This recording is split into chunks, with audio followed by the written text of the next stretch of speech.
est le pays qui a pour ses femmes des règles parmi les plus avilissantes, les plus dégradantes de tous les pays du monde. Paris, en France, aurait l'air d'un gratte-ciel à côté de la manière dont l'Amérique laisse faire ses femmes. C'est une honte. Vous êtes-vous rendu compte que le Dieu de l'Amérique, c'est la femme? Je peux vous le prouver par cette Bible.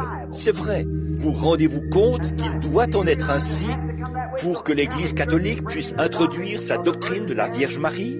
Maintenant, si la femme n'a pas été créée à cause de l'homme, si l'homme n'a pas été créé à cause de la femme, mais que c'est la femme qui a été créée à cause de l'homme, alors comment pouvez-vous adorer une femme? Voyez? Maintenant, ce qui est à l'origine de ça, cette chose a commencé à Paris et a atterri à Hollywood. Maintenant, Paris doit venir à Hollywood pour chercher ses modèles et chercher ses modes et tout. Voilà la déchéance de nos femmes américaines. Qu'est-ce que c'est? Notre nation a atteint une telle bassesse qu'on a même enlevé des emplois aux hommes pour mettre des femmes dans ces lieux de travail. Alors, on en est au point où pratiquement 90% d'entre elles sont des prostituées. Et parlons des hommes, eux, ils sont finis. C'est sûr, parce que ce sont des femmes qui font leur boulot. Et on est tombé tellement bas qu'on met des femmes dans la rue comme gardiennes de la paix. Ça, c'est une honte pour n'importe quelle nation. Oui, monsieur. Qu'est-ce qu'on peut faire face à cette situation? Qu'est-ce que vous faites face à cette situation, frère Branham? Je dois respecter ça. Je suis citoyen américain. Je fais ce que le grand patron dit. Si une famille perd un jour le respect pour la famille, que les enfants perdent le respect envers les parents, c'est l'éclatement de cette famille. Si une église perd un jour le respect envers son pasteur, alors c'est la fin de cette église. Et si une nation perd un jour le respect pour sa Cour suprême et ses décisions, c'est la désintégration de cette nation. C'est tout à fait exact. Nous devons respecter ces choses, parce que c'est eux le grand patron, vous voyez. Mais dès le départ, ce n'est pas correct, absolument.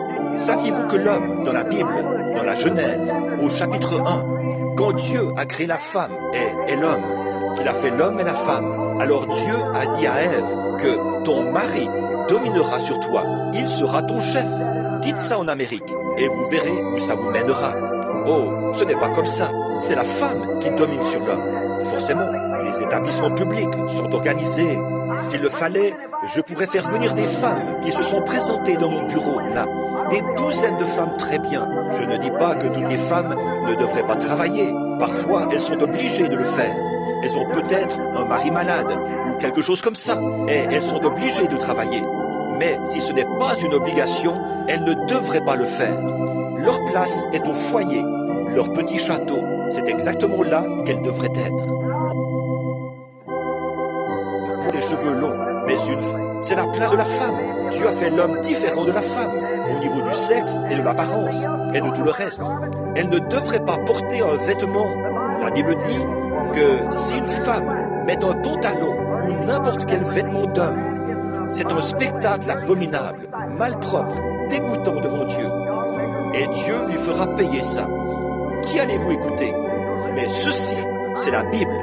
Vous allez dire partout, comment? Moi, je trouve que c'est joli de voir les femmes en pantalon. Mais Dieu les a faites différentes. Il veut qu'elles s'habillent différemment. Et la Bible dit, pour une femme, même d'enfiler un vêtement d'homme, c'est une abomination. Vous savez ce qu'est une abomination? C'est quelque chose qui est dégoûtant aux yeux de Dieu.